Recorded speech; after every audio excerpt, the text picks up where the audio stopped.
Addictions like been a part of my life since I was like a really little kid. Like when I was 4 or 5 years old, I started self-harming, and then sort of, so I was a really depressed child. And then when I was, I think, I don't know, like really young, like talking like about 11, 12 or something, I took my first ecstasy pill, and it took me on such a high level of feeling so amazing and so good, and like a thing I'd never felt before. That was it. Like I was hooked to substances.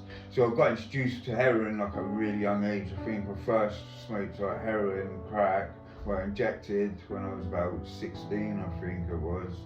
Like just because I was with older people and that's what older people were doing.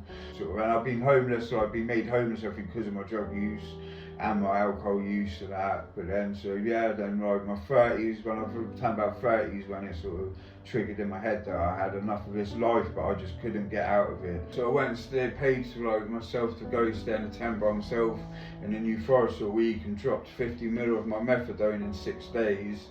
Like more just to show the willingness, I think, that I wanted to get out of the life I was living, because I was just gonna end up dead.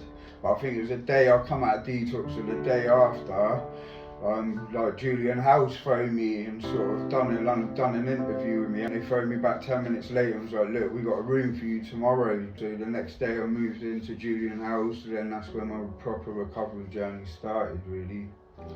It really helped me. They sort of like pushed me along to sort of like get involved in like things like volunteering and that. The first thing that I started up was with the Hepatitis C Trust, like peer mentoring for them, basically going out and sort of testing people for Hep C.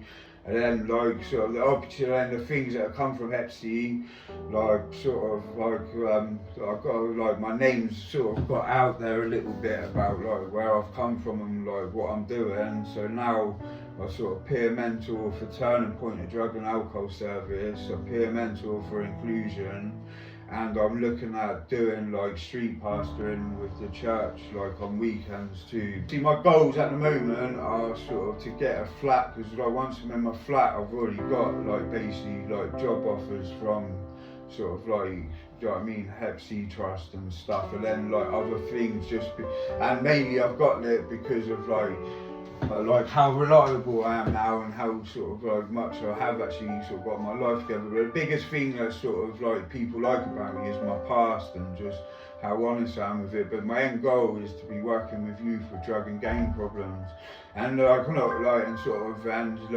in Julian House sort of with the staff support, and then like the things that they've helped me to achieve. Like sort of, I thought that I'd never be able to do it. It's just a dream, but I do like seriously believe that I could be there. Like as long as I just keep doing what I'm doing.